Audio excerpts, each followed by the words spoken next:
Welcome to Rob Talks. Today we're talking tarot cards. Was this card meant to find you today?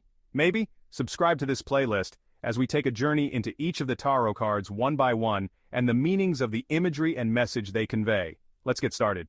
The High Priestess, card number 2. The High Priestess sits between two pillars, often labeled Boaz and Jachin, representing duality, and holds a scroll with the word Torah partially hidden on her lap, symbolizing secret knowledge. She is often depicted with a veil behind her, representing the hidden mysteries of life.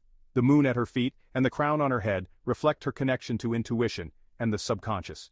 This card is about intuition. The High Priestess is the guardian of the subconscious, urging you to trust your inner voice and pay attention to your dreams and intuition. Mystery and secrets. This card suggests that not everything is as it seems. Some things are hidden from view and require introspection to uncover.